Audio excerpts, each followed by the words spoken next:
Well, we welcome back this week Charissa Fryberger, educator, author, world traveler, part-time missionary. And we found out some interesting things about her book. And extra. I mean, it was a really interesting interview last week. And I enjoyed her reading. Welcome to the third chair. We have our guest from last week. We're lucked out in that way. And Charissa Fryberger. And she wrote this book, A Breath of Fresh God. And we have Peter back again. Yo! As we do every week. Yo! Yo! He's back to the yo's. And he did. Yeah. I don't think you did it last time. I am Groot. Yeah, that explains a lot.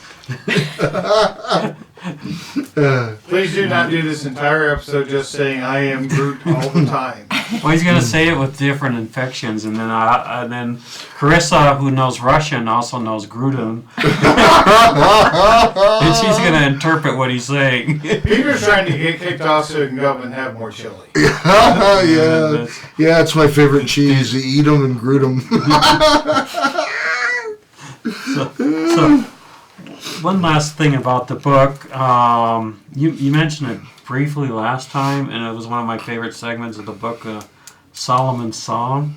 Mm-hmm. You know, write that, and you kind of had a different take on that, and I love that, and I thought about that a lot this week. Can you tell us what the take was that you had on Solomon's Song that was kind of different than I've seen before? There are a lot of scholars who argue back and forth about different things about Song of Solomon.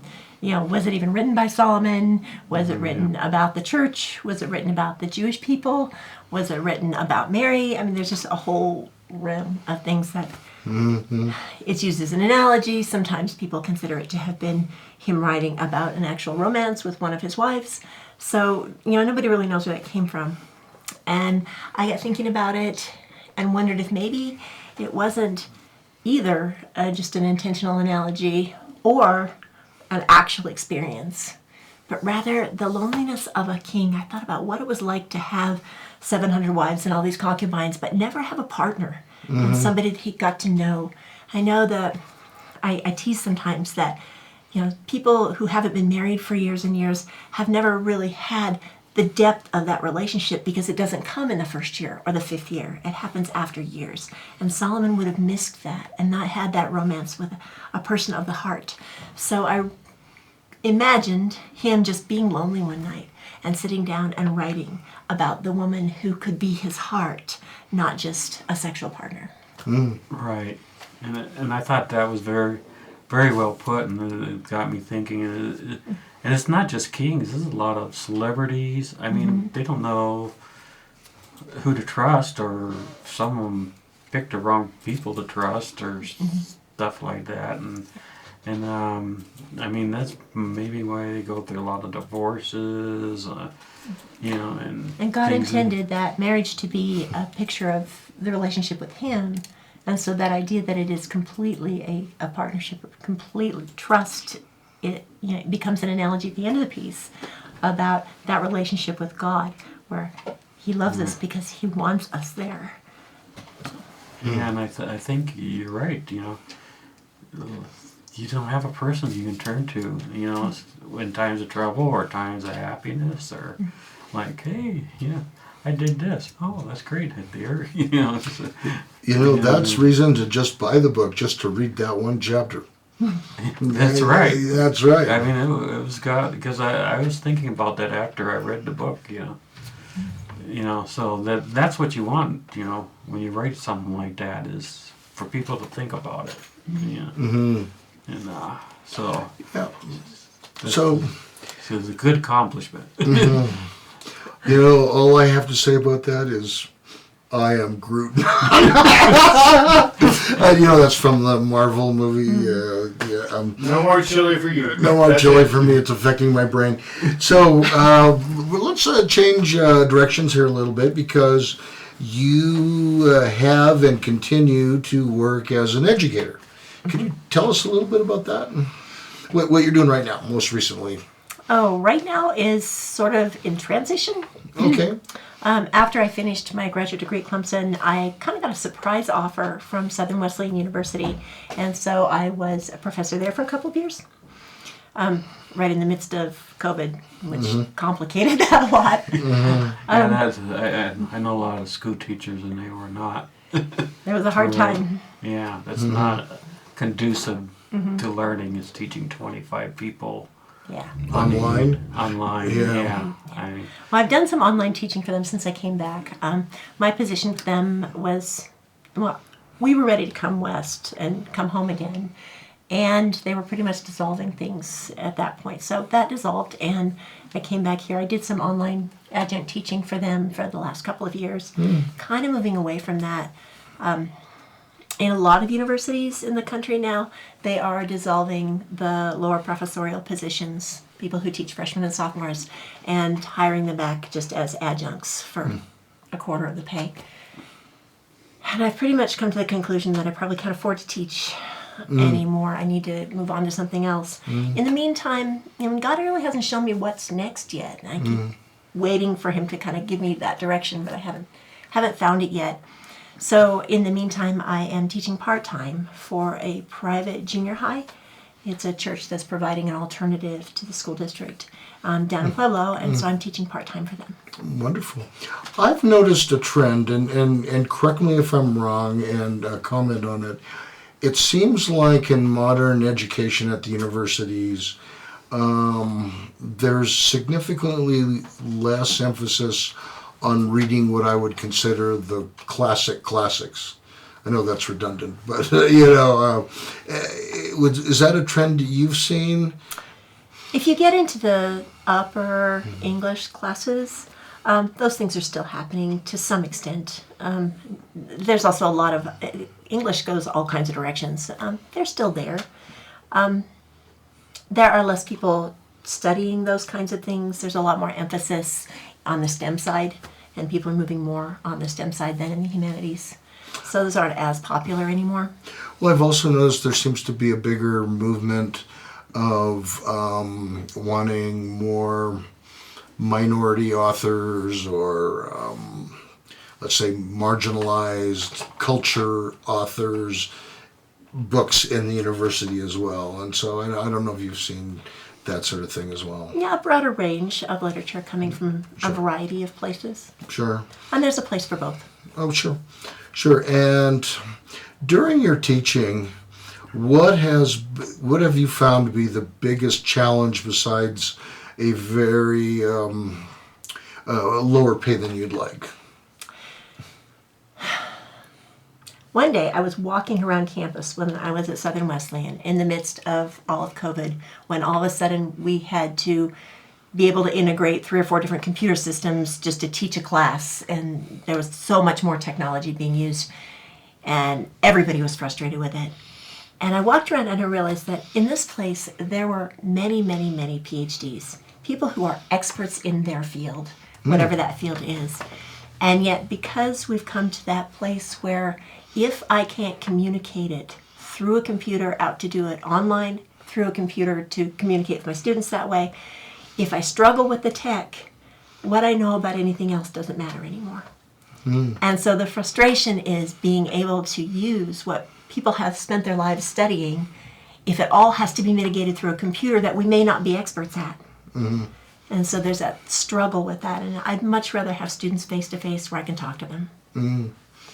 Well, that is an astute observation. I mean, I think I was just on Twitter today, and one of the authors I follow was some people were arguing that modern technology will allow anybody to be able to write like Tolstoy or these people because of the technology and AI and that. And this news guy said, no, not even close. It'll never happen. The writing comes from the heart and from a different place, and technology will never replace that.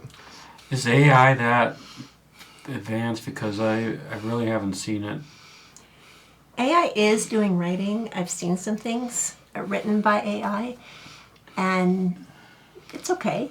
Yeah, for some mundane things, I think it'd be all right. Maybe some kinds of technical Or reports. instructions might be the best things it does. Yeah. Peter's actually a robot. And do you know what my name is? Yeah, but it's a robot. Somebody spilled some soda pop inside. Yeah, They yeah. were- I've been short-circuited more than once. That's what happens with hair. Yeah. So we're going to go to a break, enjoy this sponsored ad, and we will be back in just a moment.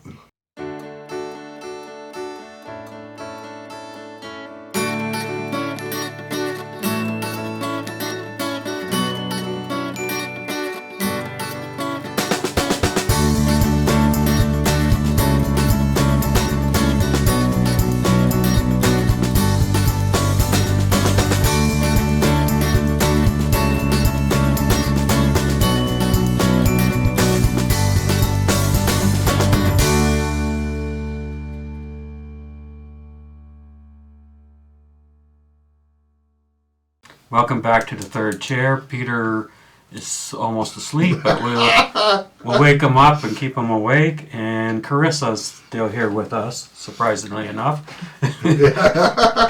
So We've barricaded the door to the studio. you've taught in different areas of the country. I mean, in the world. I mean, different countries in the world. That's what I meant to say. And Haiti is one of them. How did you end up teaching in Haiti? It actually happened after I got down there. I went down with a short-term mission, and we were just supposed to be working in an orphanage down there. And in a sort of get-to-know-you with the director the first night that we were there, she found out that I was a teacher. And all of a sudden the next morning, when she was kind of assigning other people to tasks, she says, "You come with me," and took me into the classroom where she was the teacher for the junior high level students. And she had me just sit and watch for the first 2 subjects, and then called me to the front, handed me an English book, and turned the class over to me. And I went, "Oh my!" So you It was no warning. had a lot of students teaching them English. And I taught then for the next couple of weeks while we were there. And what it did was provide relief for her, so she could take care of other things, and I'll not have to worry about teaching for those couple of weeks. Well, So it was just short term. This is a little substitute. And one of your former students is getting in touch with you right now, going through. I'm in touch occasionally with several of them, and one of them, his name is Popo. He contacted me, I don't know, maybe 3 or 4 years ago, and wanted help. He wanted to go to college. He had managed to get his high school diploma, which is difficult to do in Haiti, and he wanted to go to college. He really wanted to come to the United States, and that proved absolutely impossible. And so I kind of helped him, supported him through college in Haiti. And so then he finished that just before they assassinated the president, and Haiti fell into just total disarray. Haiti is a dreadful, dreadful mess right now. And he has been trying to get out of country, and we've been working on a process, and it's been really expensive, to try to get him to Brazil. He actually has a job offer in Brazil. Oh. And now, though, he, with the new immigration policy that Biden announced, he would really like to come here and has asked us to sponsor him to do that. But that's very expensive. That would involve us being responsible for all of his expenses, medical, insurance, housing, everything, for a couple of years. And I just don't have the money to commit that much to it. So I'm really struggling with how can we help him? How can we come up with the money to provide that? We can't do it by ourselves. Do you have a sense of what range of money that would entail? I can't put a dollar amount on it. I mean, are we talking like 20,000, 40,000, 100,000? I mean, just because it sounds like something that's a worthwhile fundraising project. And I've been trying to think if that matter, if there was a way to do that. I mean, think about what it takes to pay the transportation for someone to come in, to provide housing for them for a couple of years, and food. Those things, I think, would be maybe doable if it weren't also for the fact that they'd have to have transportation in a car, and thus car insurance. They'd have to have health insurance, and then you have to pay their health for anything Would they be getting that was next. a green card to come in here? This Or is do you- really new, and I don't understand the way the program works a lot, but they have said that they're going to give them some kind of temporary work visa, okay. some ability to do that. But I'm not so sure they would how be to earning help some money, but not enough to live here. to cover probably. all of that. And then Yeah. probably some lawyer fees as they're trying to go through the immigration Yeah, I was process, gonna which just is mention really that. complicated. Yeah, and not That's- cheap. Yeah. Yeah. Yeah, that is. So I try to help him as much as I can. I work with him. This has stepped into a greater commitment than anything that I've done. I don't know how to do it and how to go on. And then there's the recognition, too, that he's one of many, many who are trying to come at this time.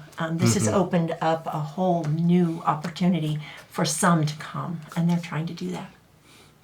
Well, but that's important. You know, it reminds me of the story of the beach filled with all the starfish, and there's someone walking around and picking up a starfish and throwing it back in, and someone says, "You're crazy, man. You can't throw all those starfish in. You can't make a difference." And he just throws them. Mattered to that one. yeah. Yeah, and Yeah, one at a would be time. important. Yeah. And if somebody has some information or wants to sponsor someone from Haiti, and I mean, this is someone you worked with for years and is trustworthy, and you know, and graduated from college in Haiti, and I mean, so Or He's high a school. good kid who Yeah. really wants to do Well, it both of right. them. Yeah. Yeah, so I mean, this could be someone out there might want to, and know the ins and outs of this, because I know there's plenty of people who know the ins and outs of how to work through the system, because it isn't easy. It's not. Yeah, Yeah. it sounds like you'd need an immigration lawyer too. Yeah, Right. definitely. So did you contact us, and then we can get a hold of you, or they can contact you Through your website. through your Yeah, website. my email's on my website. Yeah. Yeah. And we'll put that information on the show. Yes. Yeah. So that will work out. And you also did some teaching, I believe, in Kazakhstan. Kazakhstan and Prague. Prague was as a student. I went and trained for TEFL, teaching English as a foreign language. I was there for 5 weeks training, and part of our training was student teaching. So we were teaching community classes and private students during the time that I was there. Kazakhstan, I've been twice, and we go as native speakers, teaching as guest instructors at the Kazakh American Free University in Ust-Kamenogorsk, which is East Kazakhstan. Now both of those, I'm guessing, because we're behind the Iron Curtain at some time. They because you speak Russian. That's probably part of why you were teaching there, is you could communicate them with someone. No, I Did that didn't. work out? I was the only one on the team that had any Russian at all. Oh, okay. In Kazakhstan. We can go in. The Kazakh students are amazing. The first time I went, I started out asking a class to just tell me a little bit about themselves. And so they went around and they would each tell me what their name was and what their major was and what their second language was. And I listened to a few of them, and the second language would be Turkish, it would be German, it would be Chinese. So they were working on hard languages. But I listened to all this and I'm going, wait, what's the second language? All of you speak Russian. And they said, yeah. I said, all of you speak Kazakh, because Kazakhstan has both as its national languages. Yeah. I said, we're having this conversation in English. Yeah. This is your fourth language. And the fact is they have to have 4 languages to graduate.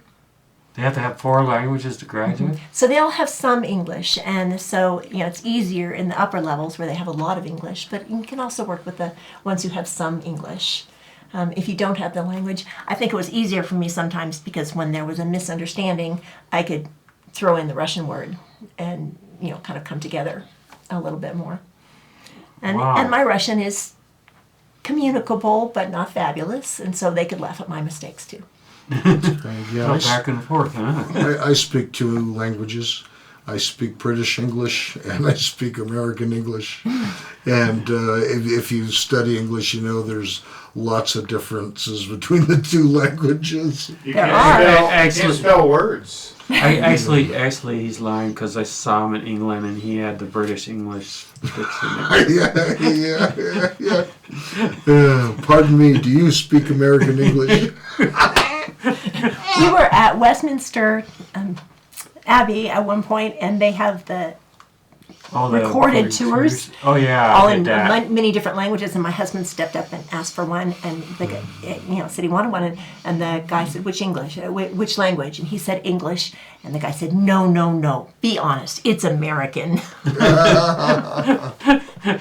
Yeah, they distinguish it more than we do. We just, and we're going to talk about other travels you had when we come back. See, yeah, when we come back. We take a break every once in a while here. Yeah, exactly. And we take it in English. American English. The corrected version. And I am still Groot. You know, I didn't watch Married with Children once, but once they went to Britain, and I saw that episode. And the girl, teenage girl, I think her name was Kelly or something on the show. She wasn't the brightest, and she was her parents were kidnapped in England for something, I don't know. And anyway, because I only saw one part and it was like a 4-parter or something. We haven't cut yet. Are we supposed to have cut by now? Oh, well,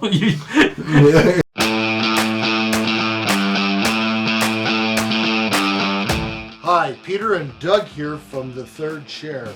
We're looking for a win-win situation.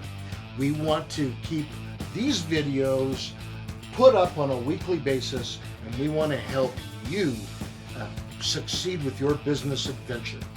and we've brought up as a show a lot of important issues that people are interested in, and we brought up a lot of local actors and artists and bringing them forward, which helps them as well as our audience members in finding some of these things. So there is an email on the screen. Send us a note if you're interested in knowing about some of our sponsorship packages.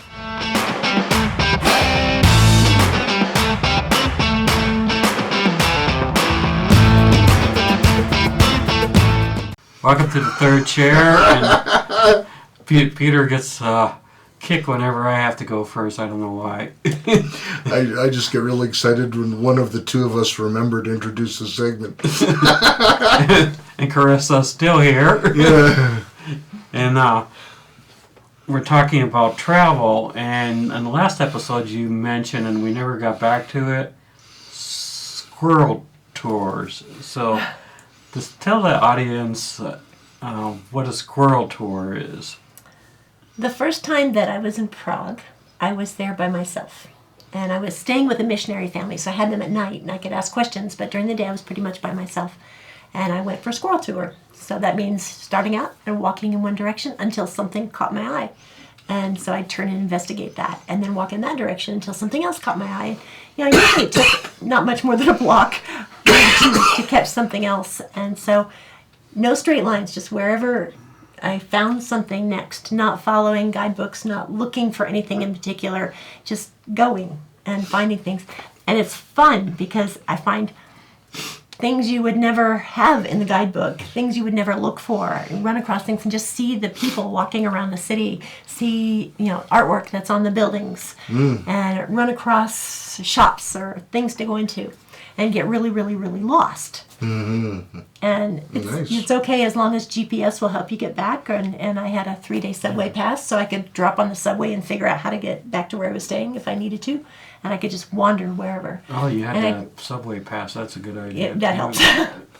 But that kind of became a habit, and I really love to drop into a foreign city, especially where I don't have language, because there's something kind of isolating about being someplace where you don't understand the words around you, and you don't have language, and to go walking. And I find that I am more aware of God present with me when I am alone in a foreign city, and it's like He's my partner, and He walks with me.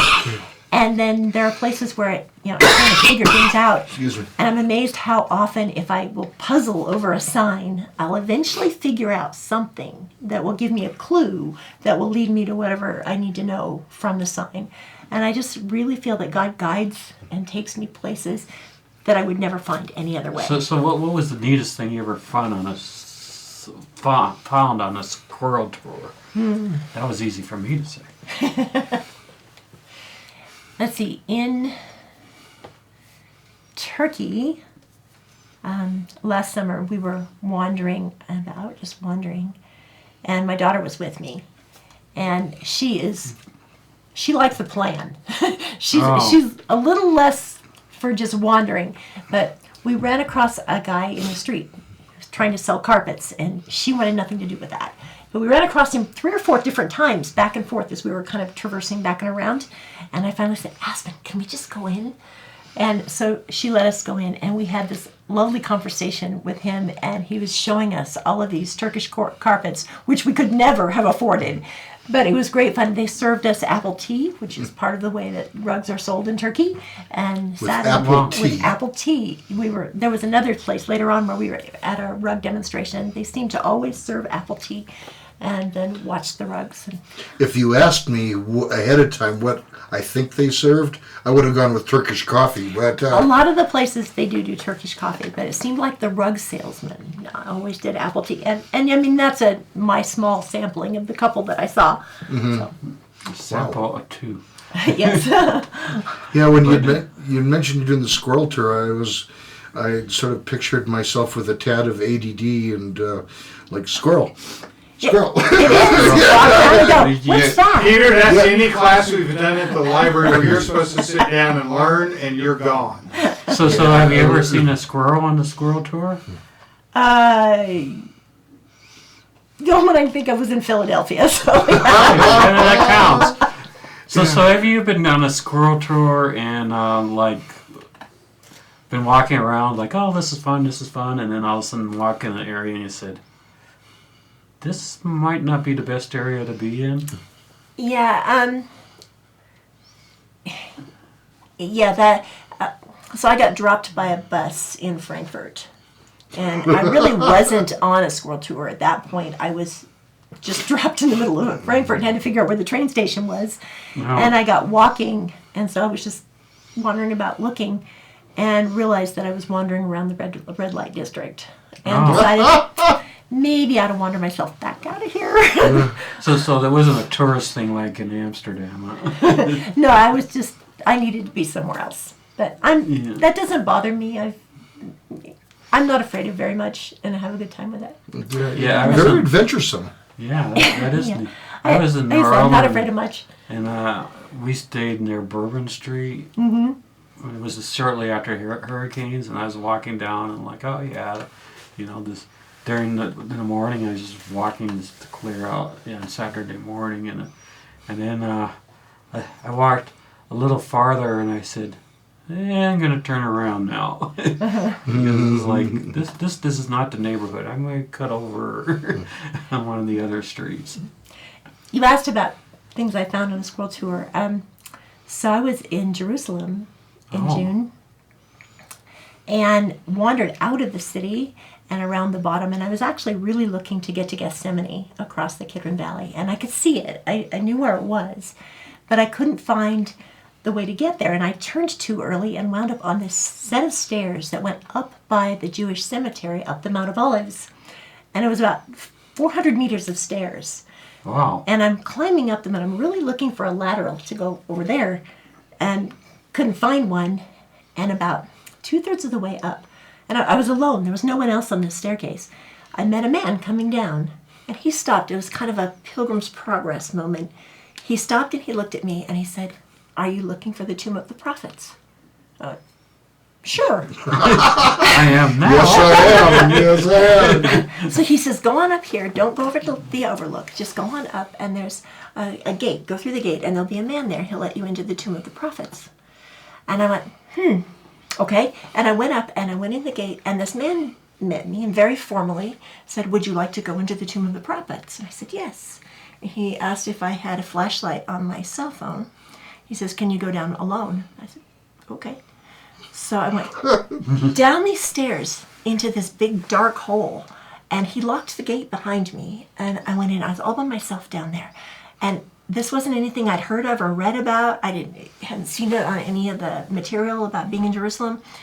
And in the bottom, it's 3 concentric kind of tunnels, and there's like 50 graves down there.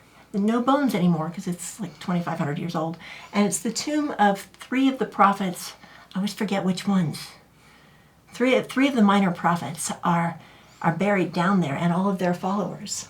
Because they wanted to be buried on the Mount of Olives, because there was a prophecy that the Messiah would come to the Mount of Olives. So I'm wandering in the dark down there with just a flashlight, looking, and I set my phone so that it could see more than my naked eye could. And I could look into the dark with it and see all of these person-sized niches in the sides, and it's cool. It's 105 degrees on the top, but it was cool walking around in there. It was just a very odd kind of a special place to suddenly be, and to be imagining being in this place that's 2,500 years old.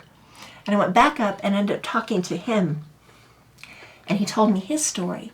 He said that during the Ottoman Empire, they had owned all the sites around the Middle East, and they ran out of money, and they started selling off sites, and they sold the site to the Russian Orthodox Church.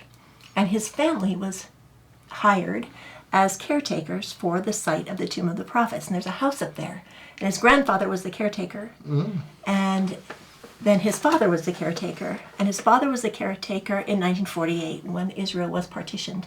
Oh, yes. And they stood on the top of the Mount of Olives and watched the civil war that ensued thereafter, which left the land they were on under the control of the Jordanians. And they continued, and this guy grew up helping his dad take care of the tombs and clean things out and just take care of it. And then his dad turned it over to him, and he was the caretaker in 1967 when the 1967 war happened, and they stood on the Mount of Olives and watched the war happen. And then he went on to indict all 3 major faiths. And he says the Quran, the Torah, and the Bible all say do not kill. But my family has stood up here for almost 100 years watching them do just that. Oh, wow. So that was a fascinating place to have run across that I had no idea. I was just wondering. It's part of your squirrel touriness. Wow, that's pretty neat. And we're going to talk more about your trip to Israel, and then you went also to Jordan and Turkey. We'll talk about that when we come back. 8 billion pixels. Hold it. We still have Doug in the shot. All right, go. 8 billion pixels. Genesis tells us that we are all made in the image of God. But what does that mean? We reason that if we display His image, God must somehow be similar to us. We use what we see in ourselves and in the people around us to devise a list of characteristics for which we attempt to describe God in a sort of spiritual reverse engineering. Although we recognize that He is spirit, in our minds and our descriptions of Him, we endow Him with arms and legs like ours, with a heart that beats like ours, with thoughts and emotions like ours. We know the scripture, for my thoughts are not your thoughts, neither are your ways my ways, declares the Lord. For as the heavens are higher than the earth, so are my ways higher than your ways, and my thoughts than your thoughts. Still, since we bear His image, we imagine Him to be like us. This assumption is actually backwards. If we bear His image, it is we who must somehow resemble Him, not the other way around. How then can we, with our mortal limits, mirror an infinite God?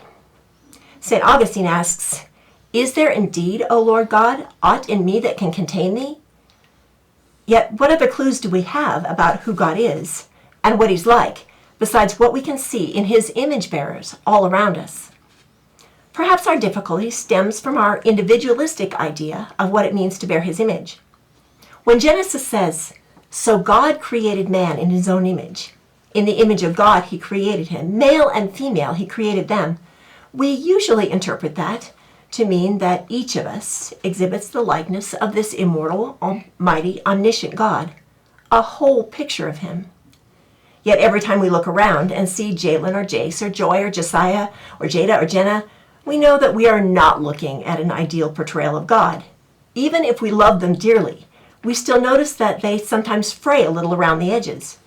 They exhibit occasional flaws and gaps and inconsistencies that just can't be accurate illustrations of our perfect God. When we look deeply into ourselves, we become even more convinced that what we see cannot exemplify the divine. Perhaps instead, our image bearing is a collective act.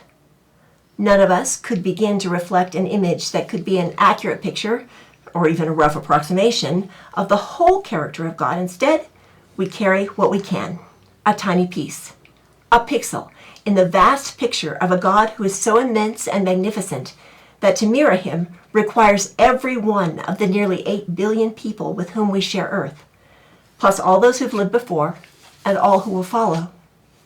Though God is complete in himself, the image of him that we are created to display becomes sharper and more detailed each time another pixel bearer is added to the picture. God told Abraham, "Look toward the heavens and number the stars if you are able to number them. So shall your offspring be." When Abraham looked up, as God had directed him, he was impressed. But it was not any single star, but rather the countless cosmic whole that made him catch his breath in wonder at God's promise. I once attended a church conference where the backdrop for the proceeding was an enormous mosaic made up of small individual photos. From close up, it looked like a multitude of human faces, but from the back of the room, the shades and contrasts of those little pictures formed a massive mural depicting the face of Christ. Every one of us displays a tiny piece of God's image, a unique pixel that reflects a speck of light which contributes to our vast vision of the God we serve. He didn't create me in his image. He created us in his image. Of course, each of us can decide whether to hold up our little pixel to reflect his light or to sit on it and keep it hidden. If we don't choose to show the part of God which we were uniquely made to display, then our section of his likeness is darkened a little. That tiny hole does nothing to dim the character of God himself. It only limits our shared ability to see him clearly. If we become selfish, focusing not on our contribution to the whole picture, but on an overimportance of our little part, the likeness becomes pixelated and difficult to discern. On the other hand, if all of us lift up our own pixel high so that they can reflect the brilliance of God in concert, we participate in enlightening everyone. His appearance becomes rich, vibrant, and distinct as we reveal the intricate elements of his character for one another. His essence flows and moves through us and around us. It is then that we, together, truly bear the image of God.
Pixels. Welcome back. You heard the story of the pixels while we were gone. Were you listening, Peter? Or did you go steal some more chili? No, He was on a squirrel tour. I was on a squirrel tour. No, but the Pixels was good. Good Pixels. We cover all topics on the show, including any analogies to high tech. God and high tech. So, You guys have a plan here? yeah, no. So, what were you shooting for the main message of the Pixel essay, Just that if there is one? we need to see each other as valuable and as children of God, and we forget to do that often. Actually, the next book that's probably coming out will be about perspectives, and I have an essay in it that is called "An Educated Person in the 21st Century," and it talks about that no longer is being educated really measured by how many books you've read or how many languages you speak or how many degrees you carry, but rather by whether you can see from someone else's point of view. And we forget to do that. And the Pixels recognizes that each of us holds a different part of the image of God, not all of us holding the whole image of God. What? So I've seen a lot of failure in this category. We're human, and Yeah. we tend to see through our own perspective. Yes, and I, and I had a tendency to do that, but now I've been trying to pull back, and like, hey, what's that? What It takes effort. Yeah, it takes effort, but a lot of people don't seem to want to make the effort. It's like, What are some practical things that you've learned over the years that help us see people from a different perspective? First, we have to listen to other people. And we've become a society that, whether you're on the right or the left, we tend not to listen to each other. We just scream our own point of view or reduce what people are saying to a bumper sticker and say, well, do you believe this? Yes or no? Not recognizing there are a lot of nuances of the yes or the no, of believing this but not that, or different ways that people see things. And if we first say, oh, he believes that, he's an idiot. I kind of coined the word idiocizing people for doing that. Right. Then we have put up a wall and stopped listening. And we don't really know what he thinks because all we've said is labeled him with whatever the label is, and we're not hearing anymore. And we need to listen without I think we're afraid that if I listen to them, that implies agreeing, and that I can't listen because I would be violating or betraying my own position.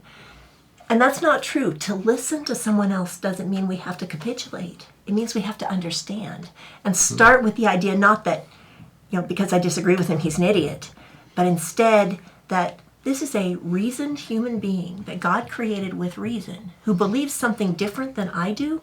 Why? And try to understand them. And if we understand, we can then maybe find some common ground that says we don't have to necessarily give up our positions, but maybe there are places where we can agree and work together. Who's good at listening like that is my wife, because she'll sit there and listen to someone, and I bet they swear that she agrees with them, and she sometimes she doesn't completely, but she listens with interest and stuff. Well, maybe we're also afraid that. Oh, sorry. So I mean, she has a lot of that down, and and then sometimes she'll ask me, "What were they saying?" This makes me think two things. One is, in order to listen to somebody well, you actually need to have some contact with them, and it also seems that somehow we've become in the society where we don't sit down and have a cup of coffee or people over for dinner. And then the other thought I had about that is sometimes I think maybe we're afraid that we might actually have to change our own position on something, because it could be, hey, you've convinced me. I had this position and now or maybe, I've no reason to change it. Maybe move our position a little.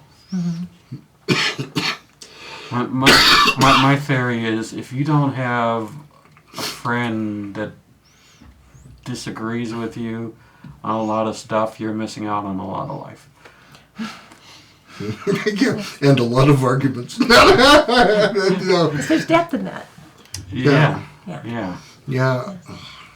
One of the famous Greek philosophers said something. It's something like, I'm paraphrasing, it's a sign of maturity to take an idea that you don't agree with and actually spend some time thinking about it. Mm-hmm. You know, I don't remember, Socrates or one of those guys. Yeah. We train the debaters that way. When they go into a debate tournament, they have an overall question that's being debated, and they are affirmative one round and negative the next. And they have to be able to argue from both sides. Yeah. Well, and of course, lawyers have to be able to do that too, because you never know what kind of client you're going to get. You know. Yeah. And it's good to be able to think those ways. It's true. One time you might prosecute, especially in the old days. Just reading a book about Abe Lincoln, his last case as a lawyer, and he said, yeah, sometimes he was this, and sometimes he was that, and sometimes, but I mean, basically, he probably knew the laws as well as any lawyer nowadays, because some of them aren't as versatile as he was in those days. I mean, and he basically handled almost every type of case he could at that time. Well, it's one of the evolution of our society is that we've tended to get more and more specialized in everything, and so you know, now you have lawyers that only deal with like immigration law. You know, they're not doing criminal law. They're not. You know, they pick a niche. Part of the reason is like immigration law, like we talked about earlier. I mean, that's so complicated. Maybe you need somebody who specializes in immigration law. But you know, it's different. I was an auditor for the Army, and sometimes we came in and said, well, you don't know anything about this, but we brought a different perspective, and sometimes that's what you need. Yeah, of course, the secret to a happy marriage is whatever your wife's perspective is goes.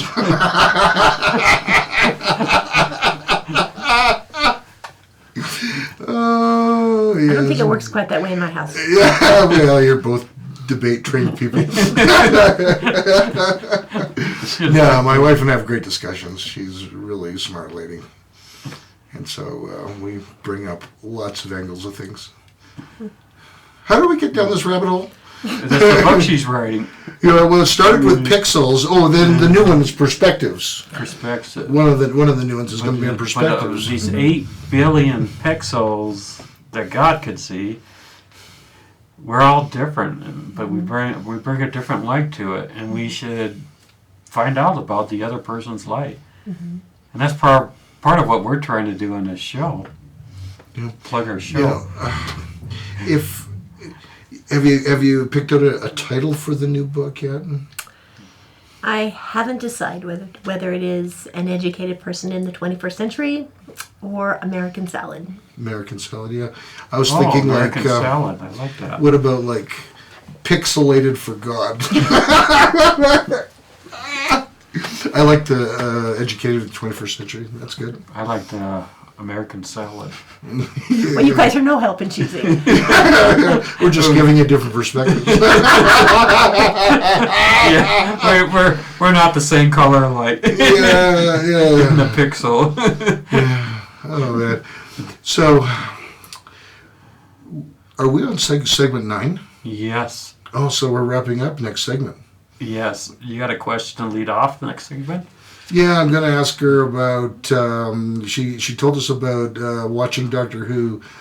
I don't think she ever answered the question, what are your favorite kinds of books to read? And Outliner.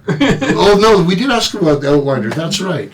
Then we're going to find out if she is a heavy metal enthusiast, if she's a rock and roller. I look like one, right? Yeah. You know, you look a touch goth. You know, what's your favorite band, your favorite music, and then maybe what's the craziest thing you've ever done in another country? She went underground. That's what yeah, but she didn't do it on roller skates. So we'll talk about those things perhaps when we come right back.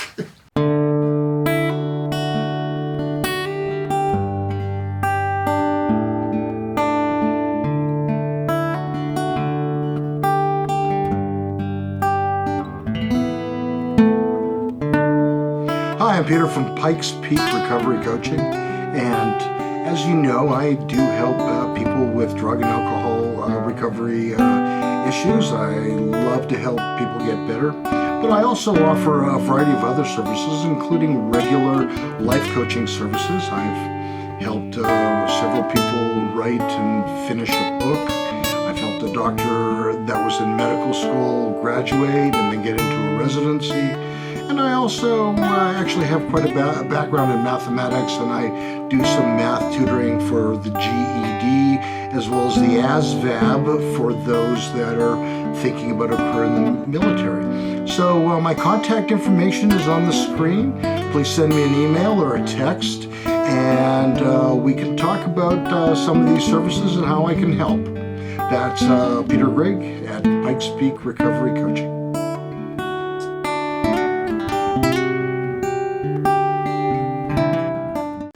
Welcome back to the third chair. And you had a question that was really long. Yeah, well, I was just curious what... That was his verbal squirrel. That's right. You saw it live, unrehearsed. Yeah. Music. Do you have a genre of music that you like? Or, as a follow-up question, one that you find inspirational? I am not very musical. My husband was a musician in college, and he loves all kinds of music. Music doesn't touch me very often. I actually, we've had some evidence that I miss pieces in my hearing, so things don't mesh as well for me as they do for him. And he used to take me to like symphony concerts, and he'd say, can you hear that line in it? I'm going, no, I can't. And so I find that I like very simple music. So I don't really want a symphony with all those different sounds all mixed together. I want something much more simple. I really like Fernando Ortega, who is a pianist who sings, and it's just very simple, and it touches me. I have the closest thing I am to a fan of anything would be Casting Crowns. Casting Crowns, yeah. And we have Christian group. Been to a number of Casting Crowns concerts, and I find that they touch me. But the truth is, Mark Hall's lyrics touch me.